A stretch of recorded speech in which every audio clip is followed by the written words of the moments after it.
Good afternoon, welcome to another A-Push video with Mr. Pate. Today we're looking at the Cold War under President Kennedy. Flexible response was Kennedy's #1 plan coming out of the gate. So we've had containment with Truman, massive retaliation, which is somewhat of a deviation for containment, a little more aggressive posture by Eisenhower, and now flexible response. Flexible response was basically an admission that massive retaliation didn't really work. You may remember a couple of videos ago we talked about Eisenhower in the Cold War and the Hungarian uprising, which gets crushed when the United States is unwilling to risk World War III going in to help the Hungarian rebels, so they all get slaughtered. It's brutal. Flexible response recognized not every situation can you use nuclear weapons. You need to have some different responses. What does the United States do? They maintain having a missile superiority as their goal, conventional force buildup of tanks and armies and helicopters, etc. And they're going to start special forces. You're going to have the first special forces, the Green Berets, are going to come around, and this has led to the Delta Force and Army Rangers and Navy SEALs, all of these different groups that are, today the Navy SEALs get the most notoriety, but don't forget about the Rangers, etc. But special forces, they kind of create that to go in and fight guerrilla groups in third world countries that might try and topple governments. And they figure, well, we're not going to go in there and invade with our whole army. We're not going to go in there. We'll go in there kind of secretly and just wipe out some of their leaders and battle them with our special forces troops. So that's what flexible response is. Being able to engage different threat levels in different ways. Small third world conflicts, special forces. Maybe a little bit larger conflict, conventional forces, nuclear option in the back, but not what you're looking to want to use. Bay of Pigs. Oh, I guess we got a few pictures here. This is President Kennedy meeting with Nikita Khrushchev, the premier now of the Soviet Union. We have Fidel Castro, who smoking a cigar there.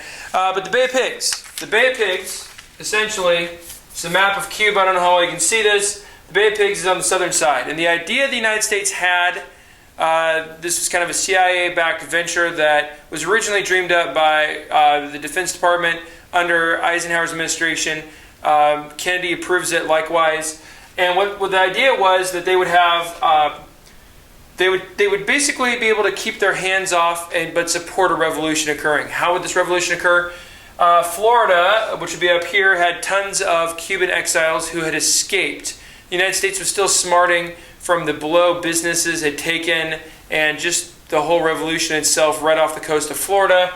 And so the idea was these Cuban expatriates would be armed and trained by the CIA, and they would be given a boat ride by the Navy.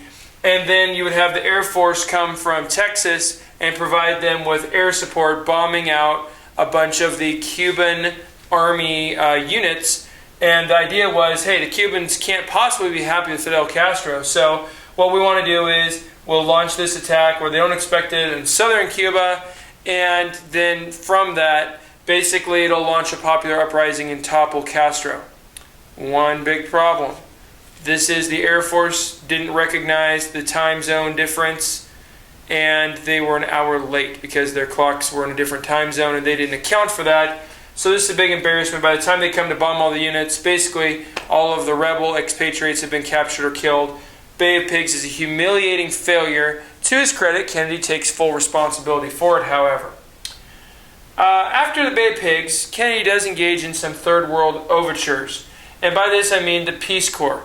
The Peace Corps started to strengthen Americans' relations with other countries, to give us a better relationship, have a positive glow that would be developed basically on the relationship, because we would be sending in people who wanted to go and just help people and help daily life in different countries, all impoverished areas, often very rural or isolated areas, trying to raise their standard of living in villages and little tiny communities. And so the Peace Corps, on the surface, yeah, it's just a great thing. But this is kind of a Cold War weapon. Essentially, it is designed to bring people into the U.S. orbit of influence or relationship, an alliance with the United States, being on friendly terms with the U.S. and anti-communist. And that's how the world is all divided at this point. very few countries were neutral. Countries either were kind of aligned with the United States or aligned with the Soviet Union, and depending on which way they were aligned, well, they would get aid from those countries and have support from those countries. And of course, the United States still believes in the general idea of containment. Don't let communism spread. That's why flexible response is able to try and stop it from spreading in different situations. So that's the Peace Corps, and of course, we still have the Peace Corps today. The Alliance for Progress is an attempt to aid and create better relationships with Latin American countries to snuff out any possible communist threats that would emerge in anywhere in Latin America. Alliance for Progress is designed to also help, because many of these Latin American countries are very impoverished. It's going to have a negligible impact, but it is kind of this goodwill gesture, just like the Peace Corps. This all takes us to the Berlin Wall. Now, generally, Khrushchev and Kennedy, they have their ups and downs. Essentially what's going to happen with these guys, Khrushchev is going to demand that the United States and the other allies get out of Berlin completely, and he issues an ultimatum that they have to. Well, this ultimatum is not ever fulfilled. I mean, no one does anything, and he ends up just ignoring the fact that he made the ultimatum. Fast forward a while, and now we get into this Kennedy-Khrushchev period where Khrushchev defiantly is going to build the wall, the Berlin Wall, between East and West Berlin, and basically just completely isolates West Berlin for the most part. And this is going to lead to Kennedy going to West Germany and being near the wall. And he says in German, "I am a Berliner," basically saying, "We stand with you, even though this is another grave threat to you, an ominous sign. We stand with you, and we will be your ally ongoing." So essentially, the Berlin Wall is just kind of showing a little bit more of that hostility creeping up again.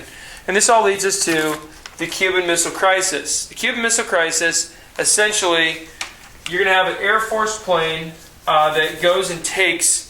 They have a pretty good recreation of this if you look at the movie 13 Days, which is off of the book written by Robert Kennedy on his kind of first-hand experiences and what he observed and saw and was part of the decision-making around the Cuban Missile Crisis, which was 13 Days.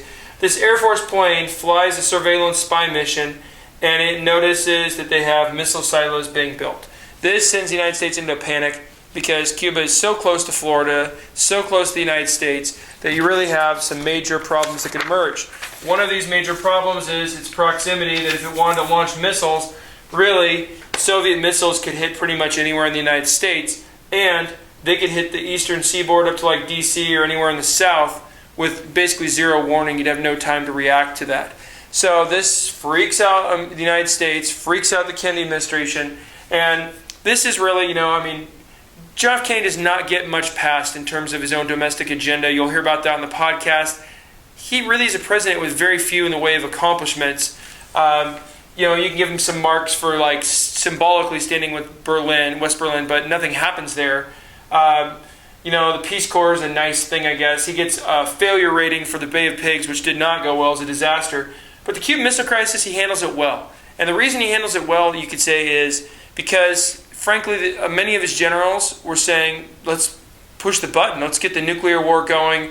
We can take them out before they can take us. And they were ready to go. And Kennedy had kind of the cooler head and kept wanting to delay it. And so what Kennedy's going to decide on doing is, I don't know if you can even see it down here. Here's a little picture of Cuba.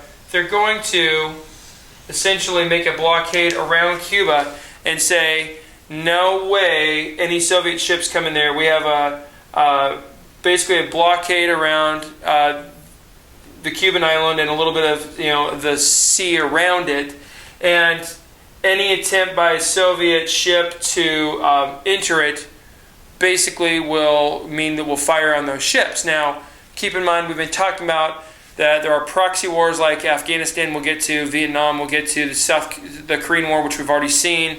Proxy wars have happened. We've had high-tension standoffs in Europe, but we haven't had a direct warfare confrontation.